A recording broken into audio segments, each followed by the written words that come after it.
katakayarabonde. Thank you, Lord, for the gift of the Holy Spirit. Thank you, Lord, Holy Spirit, for your indwelling flesh presence, your abiding presence within us, no matter what we feel.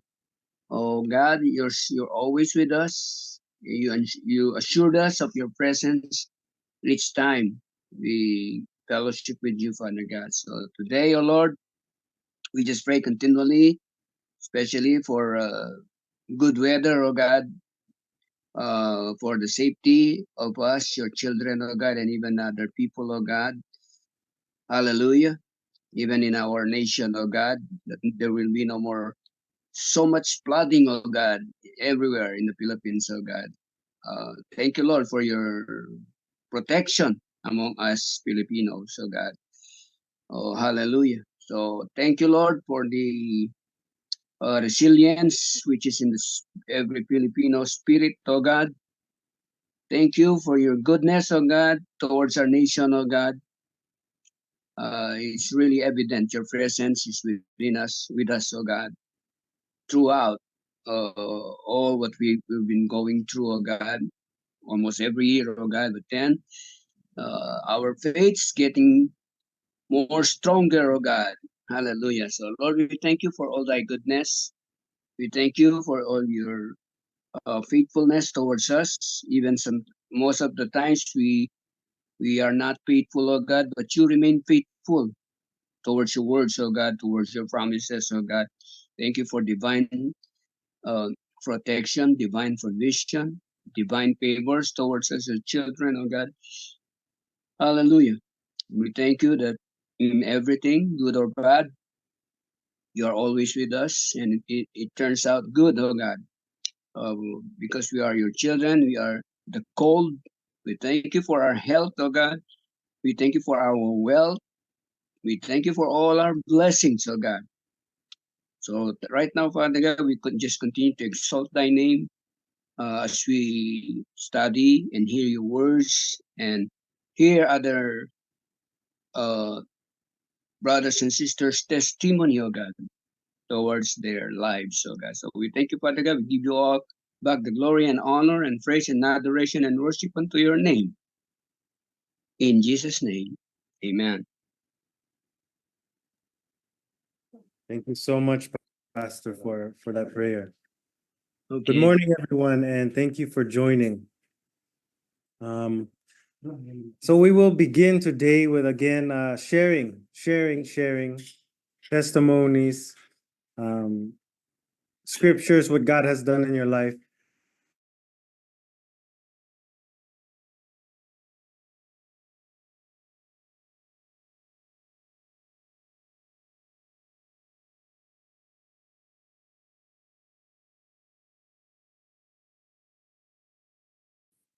Can everyone hear me now? Okay. So if our connection goes bad, please just someone continue to share, and we will keep going in that way. So good morning, everyone. Again, like I said, Tito Sonia, Sister Awi, RV, everyone, Robbie, welcome back. Aliana and Mikoy, nice to see you again, of course. So welcome everyone. Does anyone have anything to share, whether from leaders meeting last night or dreams, visions, scriptures, verses, testimonies?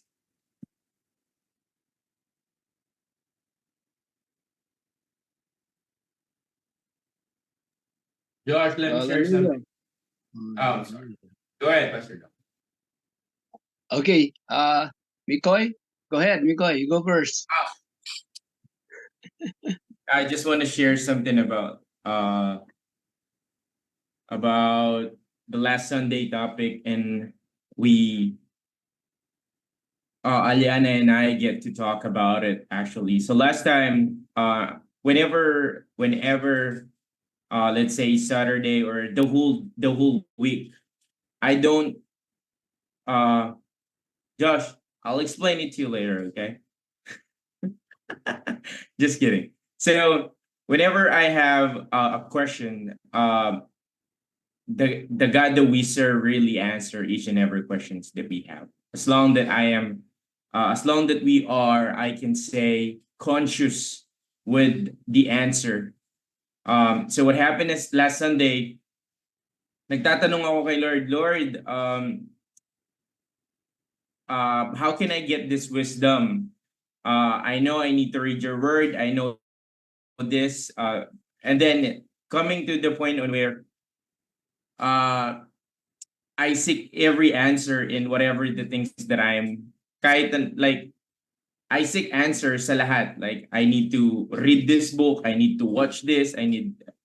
So at the end of the day, what happened is, it actually amazes me on where last Sunday, before I go to church, every time before we go to church, I usually ask God, what is the revelation for today? And then, my question is, how can I get this wisdom? And then Bishop Eric mentioned last Sunday that in 1 Corinthians 1:30, I know you guys are already quoting this, but they said, it is because of him that you are in Christ Jesus, who has become for us wisdom from God. So literally God answered my question. Na I don't need to toil in terms of, like, in terms of knowing things in the business, in our job, as a father, as a husband. So I'm asking God, Lord, paano to? Paano ko gagawing maging tatay? Paano ko gagawing maging husband? Paano ko gagawing maging kuya? So I really don't know what to do, but I believe you will answer me. And then eventually on last Sunday, God answered me in 1 Corinthians 1:30. Sabi niya ganyan, God made Jesus as your wisdom. So doon ako mas pinapakilig ni Lord whenever I have a question and then suddenly God can answer it right away. So we just need to be more mindful. Personally, this is my testimony. We just need to be more mindful in terms of knowing his voice. And it's okay for us to have questions or a lot of questions. And then when we read the word and when we go to church, 100% there will be an answer. Whenever we go to church, we need to look forward. We need to look forward that there will be an answer. I remember Ate Awi by then, she said na, alam mo, Mikoy, sa mga Korean, naalala mo ba ito, te? Yung mga Korean, kapag nasa church sila, they will pray. So they will start everything in prayer while they are waiting. I think that's the best gesture that we need to practice. Enable for us to know, para at least hindi tayo pupunta sa church as a mist, para ganon. So I practice that every time after the worship leader devotion. I pray that God will answer all the questions that I have in mind. So pretty much God is an answering God. That's all for me.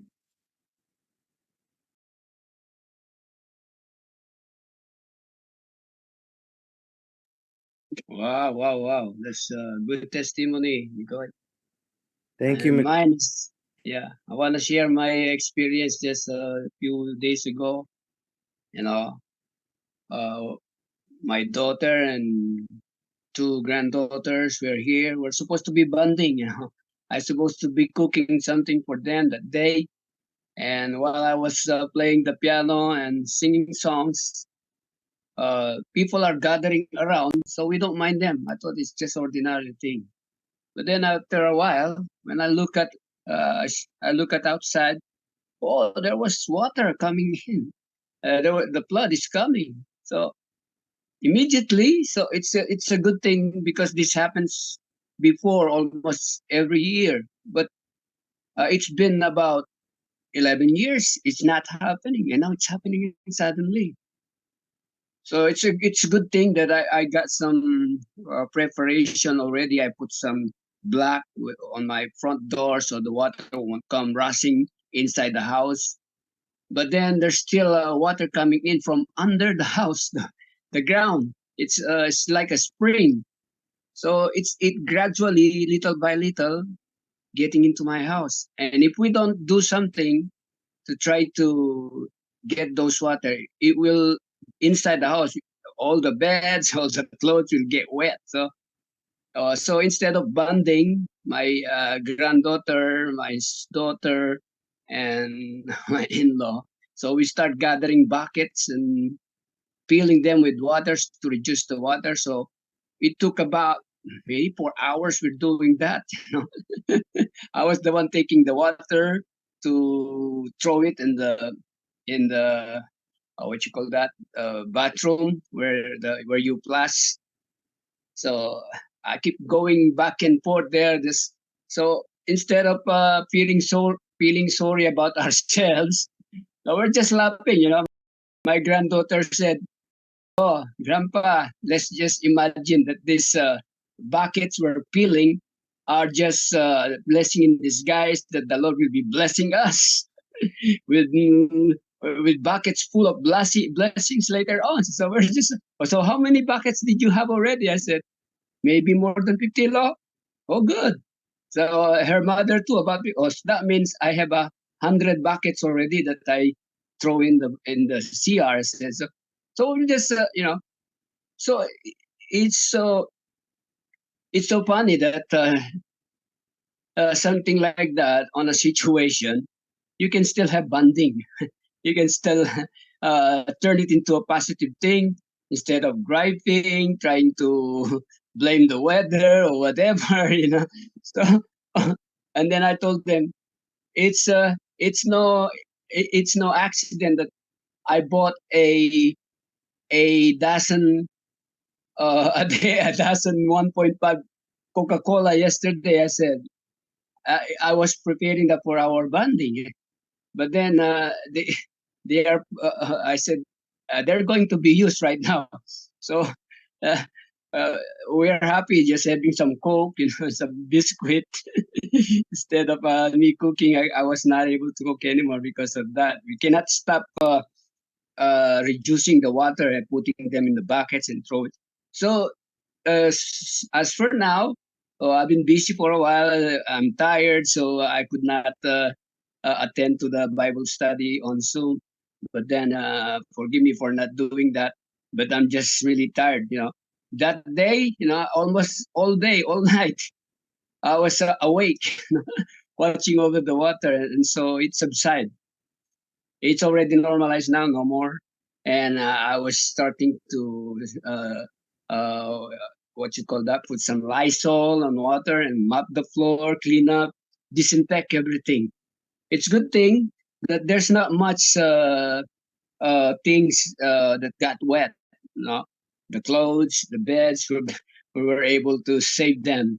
So it lessened our misery. And now my daughter and her two daughters and my in-laws, they're back in their house. So they just came to rescue, to help me. So what I see there, when in times like that, I think you can see the you get together, and the unity within the family in good or bad situation.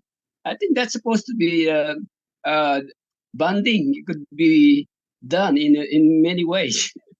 Could be in the middle of a flood, while you're going through some situation without without accusing anyone. It's your fault. It's nobody's fault. Oh, it's the devil's fault. Anyway, but uh, we stop blaming one another. Instead, just like my granddaughter said, let's just think that what we're doing right now is just a blessing in disguise. These buckets are like buckets full of blessings that will come to us later after this. Oh yes, they're good. It's irony, because I just a few days ago when I was there, it was co- uh, a mission my pension on SSS, so it was so happy, I was that's why I prepared something to get us together and bond. But then this happens, I'm still on a high, and then suddenly, that's like a thing. That's just normal Christianity sometimes. We just have to appreciate every time whatever every what situation. We should have still. I think that's what the meaning of resiliency. You know, that we should be resilient. No, nothing can make us sad. You know, we're happy people. Maybe I think that's the message for us, me and my family. So I just turn back to you, Just. Thanks for letting me share. I want to share all Oh, sige. scriptures. You mentioned any scripture that you wanted to share. I have been hearing this for days already. James 5:16. It says here, confess your sins to each other and pray for each other so that you may be healed. The earnest prayer of a righteous person has great power and produces wonderful results. I've been part of the prayer rally for the event for October 19. So I'm going to speak on September 16 regarding prayer and fasting, and I have been hearing this scripture, and then I opened it last night. Or I think it's past 12 midnight. I opened this one, and then I was able.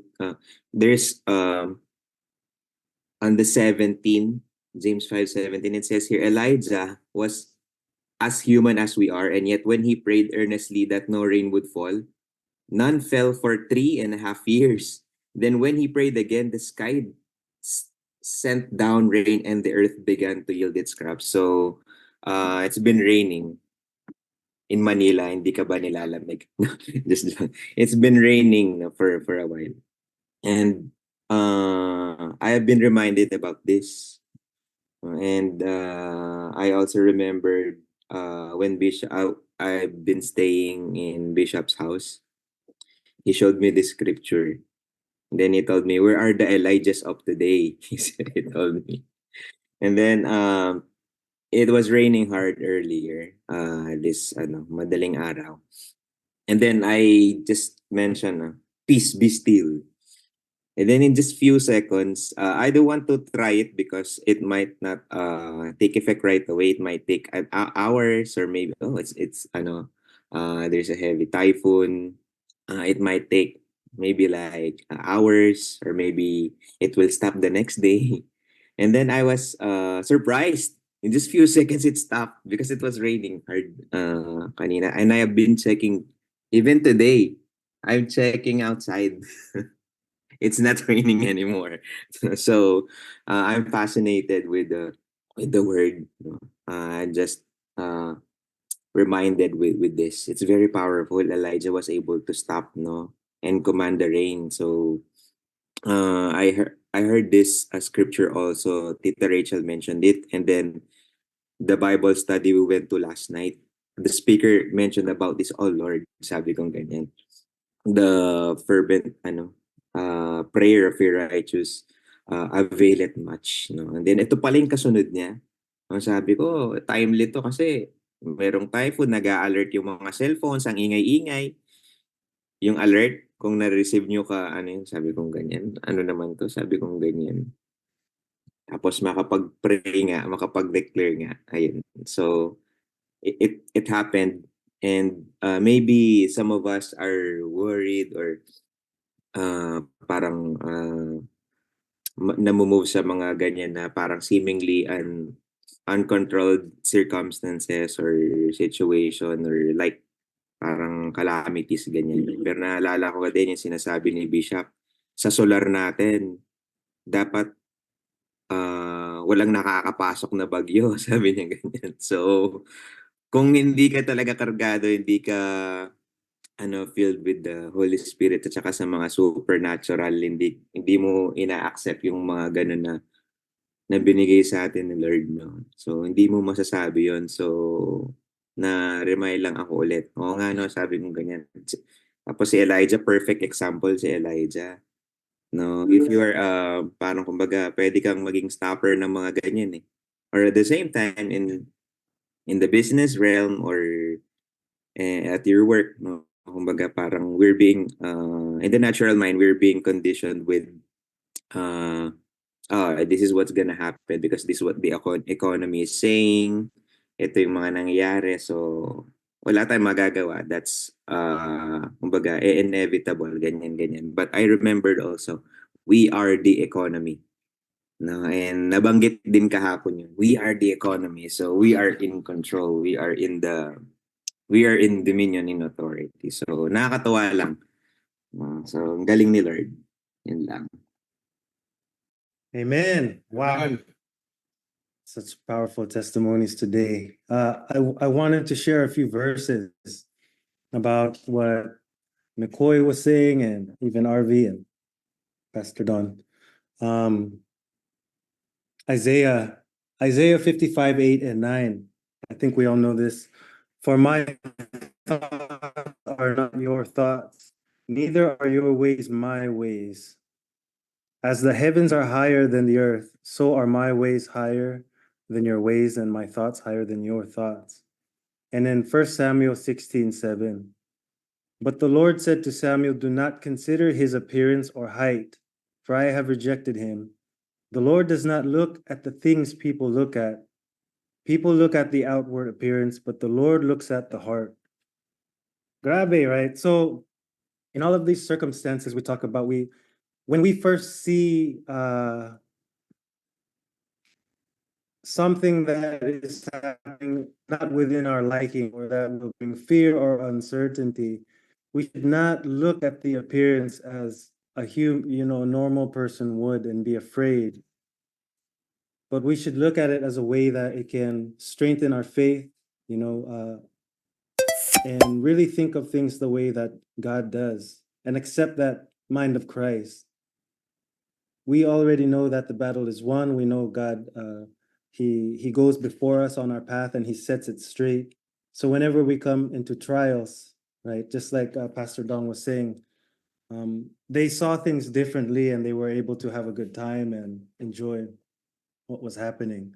Sometimes that's what it's all about. We're presented with an issue, and the way we see it will really make or break us, right? As it says, the Lord does not consider his appearance or height, for I have rejected him. We should see these trials and tribulations in a way that we have already overcome them, like the rain. Thank you, RV, for not praying too much and stopping the rain for 3 years, huh? But we should see these trials as a way we can exercise our faith. Whether you're sick one day, it's raining the other day, you lose your job the other day, it's always a testing of our faith. We should see these circumstances with great joy, right? Amen. Yes, thank you. Where was that? Thank you, Pass. That's me. For my thoughts are not your thoughts, neither are my ways your ways. So as we adopt and get closer to Christ, we will begin to see things that would normally frighten us and deter us, but with a sense of victory. We have overcome as he who is within us has overcome. So thank you for sharing, Pass, RV, McCoy. Does anyone else have anything to share, to add? Anyone? Hi, Josh. Can I share? Of course. Yes. I just add up din sa mga testimonies. Because this was just happened to us the other day. It's our first anniversary, so we booked an early. We booked this vacation, few months back. So when we book it, it's all sunny. It's all good weather like that, and we've planned. I posted it already on my Facebook. We've planned a picnic by the beach, sunset, and our family is all already excited, waiting for this day. And then come Sunday, it's all sunny and it's all good, right? And then in the afternoon, I think it's already in the evening. It rained so hard, and then the following day, when it's our time for our trip already, okay. What happened is there's an announcement. There's a typhoon, and what we booked, okay, is a beach, um, it's a villa on the beach. And while we're on the way, it's really raining so heavy. And even Kuya RV, that's why I'm so relate. It is because he said there's always a popping message and the RCC, I think, telling you that there's a landslide, there's like that. So while we're on the way, um, we're seeing it's so heavy, the heavy rain. Josh, hirap na magtagas. Charot. So, ang lakas ng ulan. Wait, Josh, I know you already see the, the post. So, ang lakas-lakas po ng ulan. Excuse me, Josh, mute ka. So, ang lakas po ng ulan. So, kung nasa natural mind po tayo, parang, nakaka-disappoint, gano'n, no? Parang, ang dami nating pinlano, many are the plans of the man. Yung gano'n, no? Ang dami naming pinlano, ang dami naming ganap na gagawin. And even si Ron, kasi, it's gonna be our really first family trip po talaga after a long time, and we're really so excited for this. So while we're on the way, I just heard that let nothing rain on your sunshine. It's just ringing on my head. Let nothing rain on your sunshine. Even the excitement, don't let it be ruined by the weather. So what happened is, well, on our way, even it's raining so hard, so heavy, we just keep declaring, stop the rain, like that. Go somewhere else where it's needed. But not stopping. Oh. So, but we keep rejoicing. We keep playing the worship song, and we enjoy the ride, the drive. And then, because it's a 4-hour drive to the beach, and Meg and I were laughing like, you see, love, maybe God is teaching us something about this season, that if we are in the Philippines and it's rainy season during our wedding anniversary, maybe next time we should book a trip outside the country, like that. And it's like, yeah, that's a breakthrough, like that. That's what God is revealing to us, like that. And then, and while on our way, that's a 4-hour drive, at least an hour drive more, because we're really we're really it's really raining so heavy, and the warnings are, there are landslide, like that. If you are in the natural, you will get afraid and you will just rebook everything. And but of course, if it's a booking, there's no cancellation or rebook on the same day, but we still just go and keep on declaring, keep knowing that God will do something about it. And we just expect that the rain would stop, then there will be immediately sunset, and we're like, oh, the sun will dry up soon, like that. But 1 hour before we go to the hotel, we receive a phone call. So when we receive the phone call, it's from the hotel staff, and he's like, hello ma'am, can we confirm what time are you arriving, like that. And I was like, we might be late because we can't drive so fast because of the rain. How's the weather there? It's light to moderate, but we know it's really heavy. But I know they're just positively telling me that it's light and moderate. But I know where we are going is by the beach, so all the and then he said, ma'am, for some reason, your villa was under maintenance. Oh, and I was like, what will happen? So we will give you instead another room, another villa, but this one is a 2-bedroom villa, and you will have your own pool, lunch pool in that. And I was like, oh, okay. So how much are we going to add? I was like that. Oh my god. Us. And then the staff said, no ma'am, it's okay, it's already on the house. And while on our way, we got worshiping again, because when we arrived on the hotel, the villa is twice as much as what we booked and reserved, and it's twice as big. So when we got there, even it's raining, we have our own place, like our own area that we don't know, we no longer have to go to the area where everyone is swimming. And we have our own, what do you call that, yung parang nagkaroon kami ng own place to make the picnic, where it's so intimate and it's so cozy, and we just really love our stay there. The following day, we tried to see how it looks like outside, and if you will see outside, because there's an infinity pool, and we're so excited to really try it. But if you will see the infinity pool, we're joking na baka pag nag-swimming ka dyan, pag ahon mo, nandun ka na sa kabilang island. Like that, because you will really see the tides and the dark clouds like that. And when we do the morning prayer and Bishop kept declaring, we also declare that kahit konting sun lang, Lord, bago kami umalis para ma-experience namin yung infinity pool like that. And umaraw naman talaga. Pero nung pag-uwi namin yon sobrang lakas ulit. But we just kept praying for a safe way back home.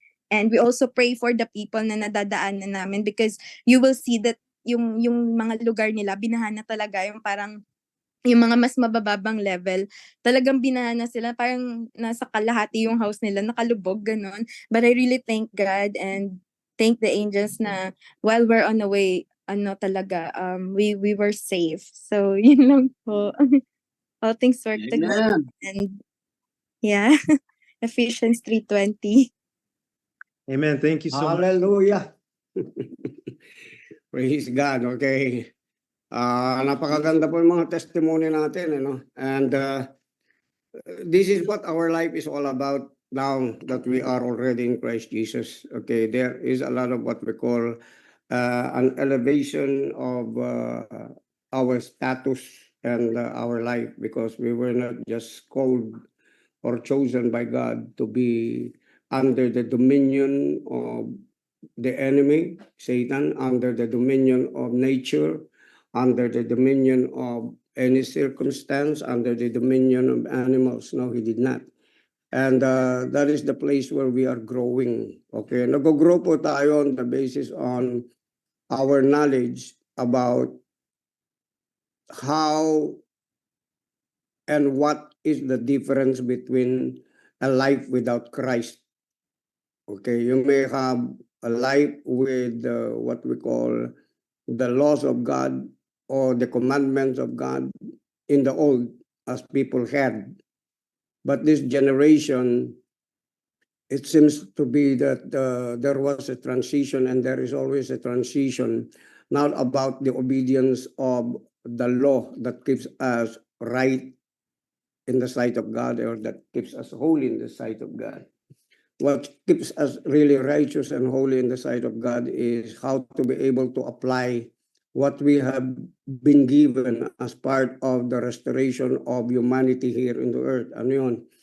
Yung tayo, marunong tayo mag-obey doon sa mga bagay-bagay na ibinigay sa atin ng Panginoon, taking really what really belongs unto us and applying it daily within our lives. Amen. Now, when Jesus was present, who made the statement Matthew 6:33? Who made it? Matthew. 6:33. What is that? You don't know it? Anyone? Seek ye first the kingdom of God and righteousness, and all of these things shall be added Amen. unto you. Okay. So do you think it did not transcend when Jesus already took off the earth? I didn't say it's wrong because it came from the word of Jesus. But there was a transition that took place that we need to understand. I realized the kingdom of God is in you. I said, Amen. the kingdom of God is in you. That means to say, I may be unconsciously not seeking the kingdom of God, but it is already in me. So what do I have to do? I have to apply my faith that the kingdom of God never separates from me. It is from within the inside of me. Not only that the kingdom is in you, but the king or the kingdom is in you, and he never separates. That is the power of revelation of Paul. Now, if we pick up from the revelation of Paul, we surely can transcend. Why? If we look at the people of the old, the people of faith, the people of God, like Moses, Abraham, Elijah, Elisha, Joshua, they were always presented with something that is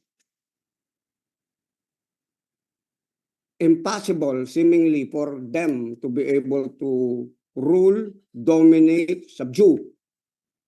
Okay?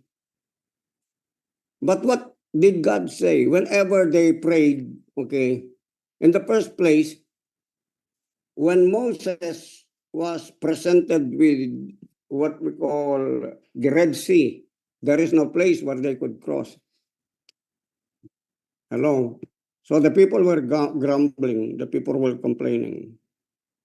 And even Moses was carried away by them because there are millions of people that were following him.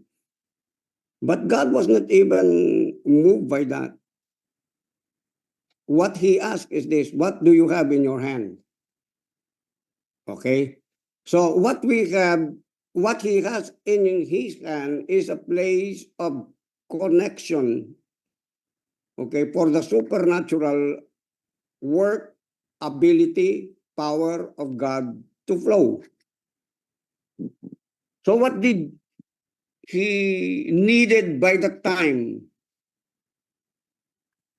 He just need a simple instruction that comes from the God whom he follows. Strike the waters. And Moses strike the waters. And he was imitated also by Joshua and even by Elijah. So that means to say, God could work on the basis of transitions from where we came from the heroes of faith, and now elevate from them. Elevate from that. Not that we are greater than them, but because Christ is greater in us. Okay? Gusto ko nag-iisip kayo eh. And God wanted us to think. Now, in Psalm 23, di ba may sinabi siya doon? Ano yung sinabi niya doon sa Psalm? Though I walk through the valley of the shadow of death, I will fear no evil, for thou art with me. Okay? We will be tested by what we call the conditions, circumstances, and even thoughts of uncertainty. When we are going through different places in our thought, facing different imaginations in our thought. Understand this, everything starts in your imagination. Everything starts in your thinking. Whether you're going to yield to fear from what you are seeing in your imagination, or you're going to take the word of God that you've been hearing and apply it, which is the word of faith in the law of faith towards the circumstance. The law of faith is always created, given to us by God to be able to operate in a negative circumstance. You need the shadow, walking in the valley of the shadow of death, to understand and to prove by yourself that God is with you. Without walking in the valley of the shadow of death, you can less see the power of God. Am I communicating this to you? Are you getting something from this? Now, yung sabi pa niya, thou prepares a table before me in the presence of my enemies. Okay. So God's delight is to present a table of all that is good for you in the presence of your enemies. That means to say na si God, sa lahat ng bagay na ginagawa niya sa buhay natin, pag meron nagpe-present no, ng mga bagay na gaya ngayon, tag-ulan, ngayon, no, present, no, ang dami mo talaga nakikita sa, sa Instagram, sa YouTube, and everyone is drowning. So imagine that, if like what Aliana was been sharing, no, nagta-travel ka, the enemy could easily put something within your mind and imagination to create fear in you. But if the word of God is above, ruling your mind, saying you shall drive through the waters but you will not be drowned. Di ba may sabi siya, you shall walk through the waters, di ba? And you will not be drowned. But how about if you're driving through the waters, you will not be drowned? I had experience with this when we went to Pangasinan. By the time it was rainy season. No? Dumaan kami sa Pangasinan, we went to Pangasinan. Okay, and it's seemingly like a place that I haven't been. But it was raining. Okay, nung padaan na kami dun sa bridge na ganyan, imagine you are crossing a bridge, yet the water is above the bridge. How's that? Alam niyo yun? So what kind, I'm thinking about it. How could I be able to apply my faith in that matter? Pero nasaan yun? Nag-ooperate sa mind ko. Tapos nakita ko yung nasa una, bakit itong mga ito hindi man natatakot, nasanayan na nila. That means to say there was established mindset for these people that even though it is raining and it's flooding in that bridge, they can go across the bridge. So what did I do? I adapted their mindset even though I don't know what's in their mind. I know they had confidence that they can cross the bridge. So it's the same thing with us. Amen. Sa buhay ng bawat isa sa atin, no matter whatever or however high, okay, the things that are presenting or the obstacle that is presenting over you, you have to think that it is not higher than God. It has to be your mind transformed by the mind of God, which is further higher than your thoughts and the ways of men that is formerly higher than our ways, which is the ways of God. And it takes a lot of what we call consistency to believe these things. But you cannot be consistent unless you are hearing and hearing and hearing and hearing by the word of faith. Why?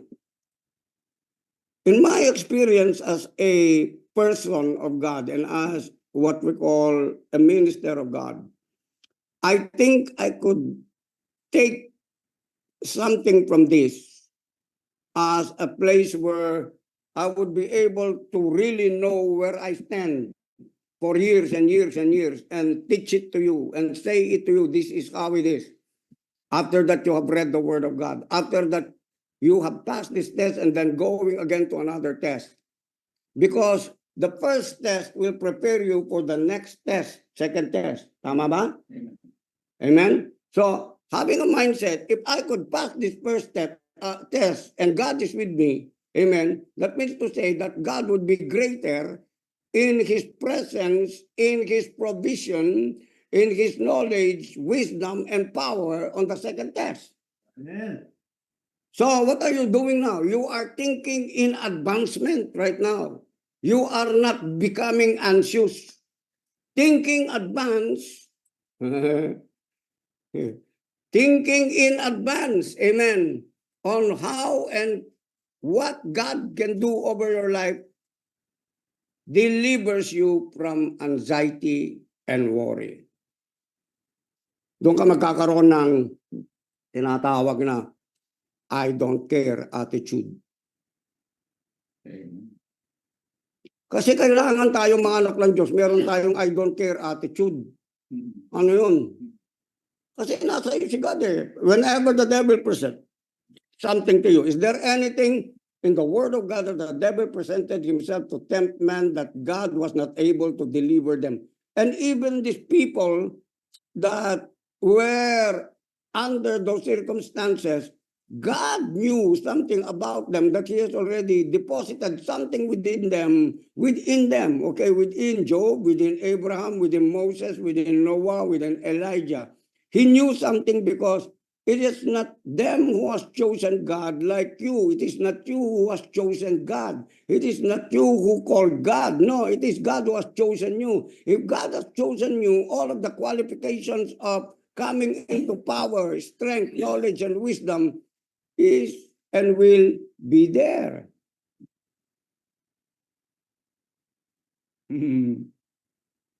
Tama? Amen. Kasi yung iba kaya nag-iisip, kaya ko kaya ito. Kaya ko kaya yun. Kaya ako minsan naunahan ng takot. Okay, naunahan yung takot. Pagka natakot ka, amen, a different, doon papasok yung pagkapraning mo, hindi pa man nangyari. Isip mo para nangyari na. There is a place, a law of what we call the establishment of this law. This law are not bad. And this law can be applied by the law of grace. May law of grace pa ako, no? Hallelujah. Are you listening to me? Alam niyo ba yung grasya ng Diyos? Siya nagbigay sa lahat ng mga law na yan. Para at times, hindi ibig sabihin hindi mo matupad lahat. May times meron kang natutupad. Paano mo natutupad yun? Grace, di ba? Tama? There are times when you seem to be angry and so seemingly you're about to murder that person in your soul. Kasi yung murder, nag-umpisa yung inisip mo pa lang, nagalit ka pa lang, di ba? Minura mo na dito pinatay mo na But because of the law of grace, amen, the grace that we have could speak to your mind and you could apply it and be able to stop it. That is where the power of grace is in the law of faith. Paano? Kaya mong patigilin yung thoughts na nandito sa isip mo at sabihin mo, stop in the name of Jesus. I refuse to be a murderer. I refuse to be a hater and angry towards this brother. You fully stopped it. So what happens? As Jesus came to fulfill the law and the prophets, you have experience to fulfill the law and the prophet where? Here, in your spirit, in your soul. Amen. Nakukuha po ba ninyo ito?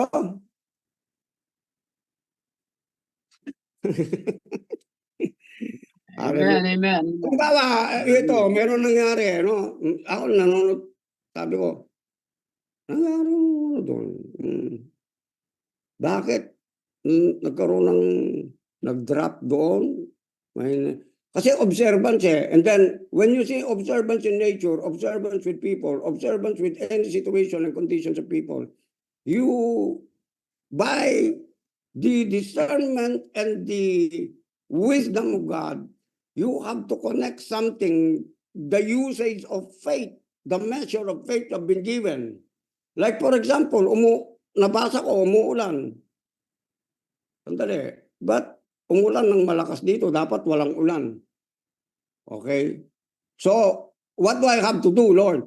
You stop the rain there.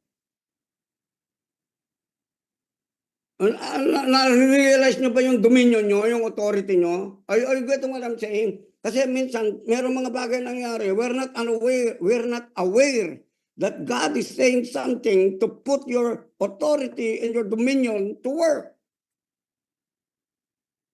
Itong sinasabi ko ito, hindi pang baby ito Kaya yung mga lahat ng mga ayaw nito, talagang magdadrop. Okay lang, I love you very much. Parang hindi ko maintindihan yung sinasabi ni Bishop. No, I'm really speaking this to you because this is the transition where God wanted us to be. Amen.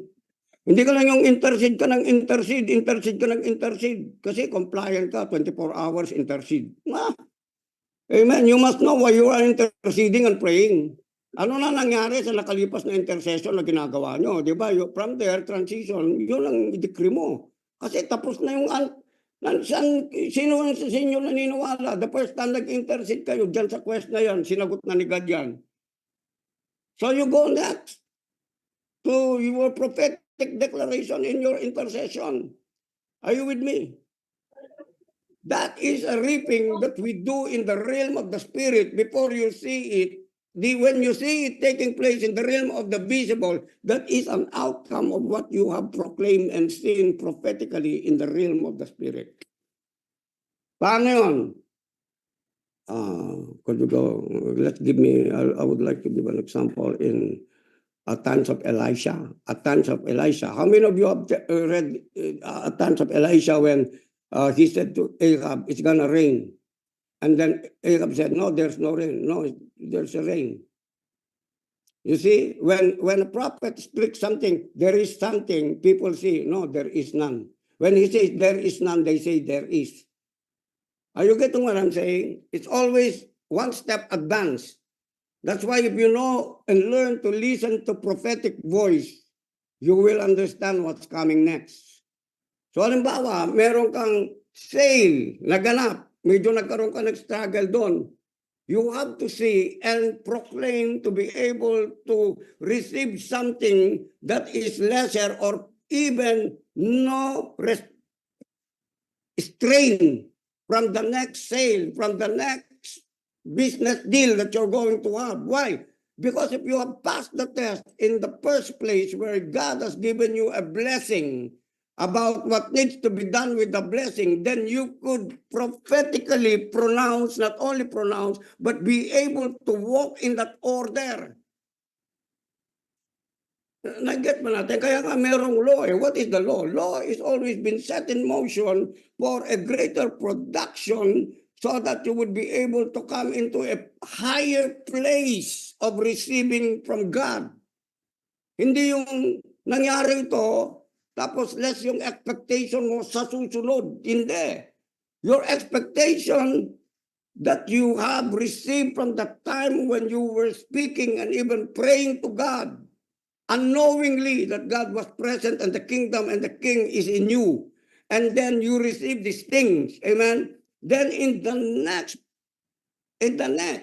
provision that you are about to receive, you will know when situations changes, seemingly it is greater than that former.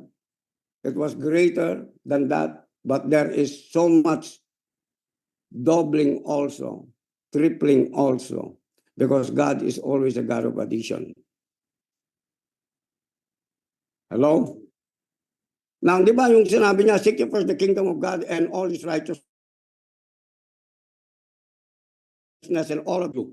But if you have the faith of God already, kasi if you have a revelation, you're living not according to how this world is living.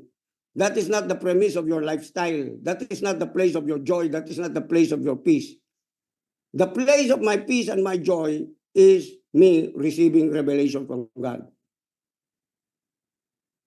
Are you listening?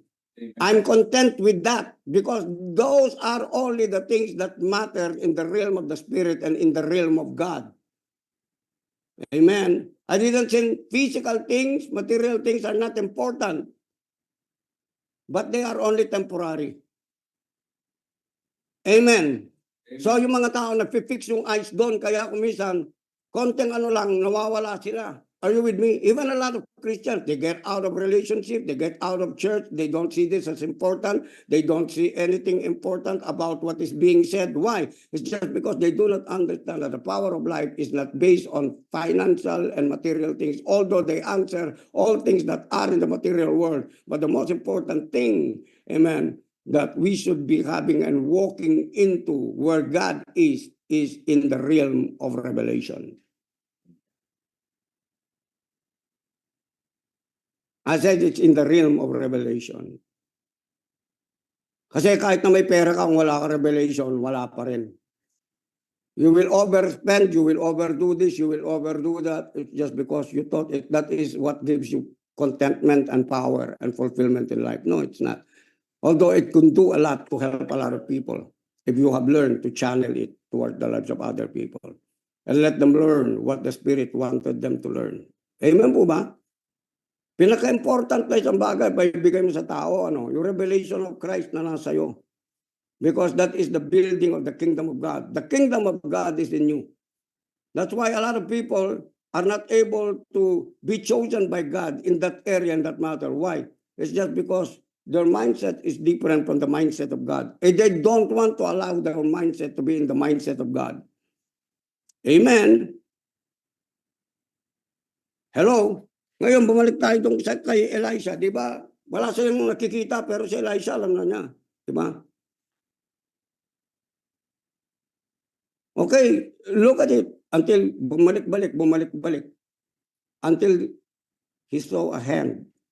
And then Ahab, okay, took off. Nag-took off na si Ahab kasi may rain na. Now, What does the word, or what is that word saying or implying? That when God speaks something to you, okay, you may not see it.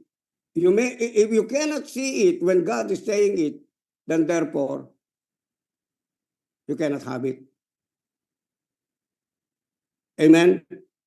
Kaya sabi niya, huwag mong tigilan. Ayun, marami sa mga Kristiyano nakarinig, okay, pero dahil tinigilan nila yung mga bagay na dapat para yung transition, alam mo yon, yung paakyat ng paakyat, from faith to faith, from glory to glory, because you could not go from faith to faith, from glory to glory without revelation to revelation. Amen. What strengthens your faith is revelation knowledge. What brings you to the glory of God is revelation knowledge. Kaya nga si Paul, bakit siya umakyat doon sa mismong mga sinasabi ng ating Panginoon? Because he understood that Jesus is no longer present in the flesh. Amen. He is already in the spirit. That means to say, nag-transition na, umakyat na eh. He already ascended to heaven. So it means to say that what Jesus has been speaking has already prophetically happened, fulfilling everything that he said, and that Paul should have a revelation for the church, and that the church has also have a revelation from where the apostles Paul has been speaking to grow from that further. Amen. Hallelujah. Hallelujah.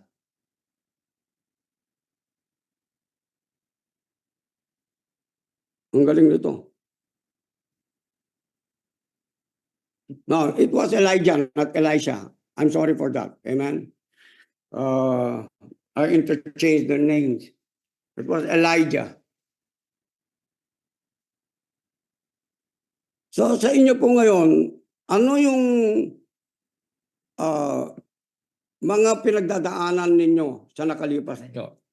It's engraved, probably anything that has engraved in your soul. Okay? Nasa soul man. It doesn't mean to say it will go away at once, lalo na in terms of relationship. Are you listening to me? But they should not be controlling you. The word of God in your spirit, which is higher and greater than your soul, who's responsible to transform your soul, is the one that should be taking over by what we call the revelation of God in your soul, revealing it to be transformed. Kasi yung kahapon, halimbawa yung tinuro ni Rems kahapon, okay lahat yung tinuturo ko yun no? Pero what is really what we call, I would say, the evidence that you understand about the grace, the righteousness, you're no longer under the law, it's not by works. Ang dami nun no? Kaya very complicating yung ano mo, kasi isipin mo, hindi na ako kailangan magtrabaho para mag-bless ako. That's not what it really means. He's talking about no works in your salvation. Hello, let me divide the word of truth clearly, no? Pagka maliligtas ka, when you want your soul to be saved, wala kang gagawin. Religious works, okay? Accomplishing of the law, none of those. Amen. It is by grace that you are saved through faith. When it comes already that you are already in the kingdom of God, God is gonna give you works to do, because God never accomplishes anything in the earth without you and me. The work of the cross was not accomplished apart from Jesus applying himself to come into the world and become the flesh from the word that has been spoken. In the beginning was the word, and the word was with God, and the word was God, and the word became flesh and dwelt among us. So Jesus, he was in the form of a bodily flesh to fulfill what was in the word. Kaya pag maraming mga Kristiyano hindi nila naiintindihan nyo, maraming mga Kristiyanong tamad, maraming mga Kristiyanong ligaw ng ligaw, pero ayaw nila mag-responsable mismo doon sa mga liniligawan nila. Andiyan ba kayo? Are you getting what I'm saying here? Kasi ito, we are loaded. God has placed authority, dominion, Okay, and all of what we call the knowledge, understanding, and wisdom and provision for an assignment. You will have to work that. That when you are working, God is not separated and will never separate from you. Doon umaandar yung grace, doon umaandar yung God kind of faith, doon umaandar yung heaven's provision because you have a heavenly vision. You have a Holy Ghost provision. Okay, klaro po ba sa inyo yun? Amen. Para walang confusion. Yung sa mga tinuturo ni Rema, at saka lahat ng mga nagtuturo dyan, walang mali doon. Kaya lang, pinifill in ko lang yung mga seemingly na loopholes na pwedeng pumasok ang kaaway doon because of, dahil wala ito. No, you could walk with two eyes open clearly. Kasi yung mata natin, hindi naman ganyan eh. Tama ba? Kahit yung kamay mo nga, hindi naman isa lang eh. Di ba? Nagkataon lang yung iba, putol talaga yung kamay. Yung iba, putol dito. Pero kung nakakakita yung mata, therefore their vision is far much more greater than their physical hands. Amen? Amen? Amen. So, yun po yung ibig kong sabihin doon sa tinatawag na nasa transition tayo. Lalo na ngayon, born again believer ka. Huwag mong maliitin. Kasi yung iba sinasabi, born again ka, oo, living by faith lang ako. Hindi mo naintindihan yung sinasabi mo when you're saying, living by faith lang ako. No, that is the highest life that a person could achieve. Living by faith. Are you listening to me? Because whether people have their own standards looking at you, whether na meron ka, wala ka, amen? Yung stature mo, hindi pasado doon sa stature nila, kamukha nung si David, pumunta, linabanan si Goliath. He was 13 to 15 years old by that time. But unknown to them, okay? He was a man chosen by God to fulfill an assignment so that there will be a picture, a memorial on how people of God who trust themselves, who put their trust in themselves in God, that they can never be defeated, but they will subdue their enemies. Kaya nga ngayon, di ba, yung mga anak ng Diyos, kapag nabasa yung patungkol si Goliath, lumalaki. Nagiging mas Goliath kaysa sa Goliath eh. Bakit? Kasi yun lang sinabi ni David, no? You come to mock me. Amen. And the armies of the living God. But I have come to tell you in the name of my God that today I will cut off your head and feed it to the fowls of the air. So sa isip mo, siyempre, ang laki-laki mo, hindi nitong paslit na ito no, arrogant. Pero hindi siya arrogant. He was just very confident. Knowing, amen, that the God who is with him is bigger and greater than the one who is there in front of him. We have to see the circumstance, the problems, and the enemy like that. Nothing is more bigger than the God who is in you. Amen po ba? And sigurado, lagi mong kasama yan. Kasama mong kumakain yan. Amen. Kasama natin kumakain ang Lord, ang Spirit ni God nasa atin, inuudyukan ka lagi yan. Amen. Kaya nga, if you are always aware, whatever you're doing, umiinom ka ng kape, okay? Nandun ka sa kubeta, nagda-drive ka, meron kang tinitignan dito, and you are already God conscious. You are always practicing the presence of God in your life. Then you will find out the greatness, the joy of living with Him on a daily basis. Wala kang anxiety, wala kang fear. That even though you walk through the valley of the shadow of death, you will fear no evil, for you understand that He is with you. Okay, guys? I think we already covered something. Amen. So, walk in the realm. Let us walk in the realm. Amen. Amen.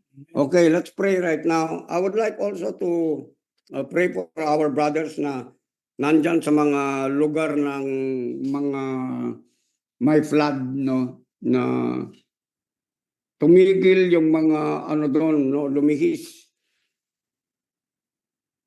Alam niyo ba yung words natin, paano nagkakaroon ng kapangyarihan yan? When you are really connecting yourself to places that you wanted to change. Nature has an ear. Animals has an ear. Hello?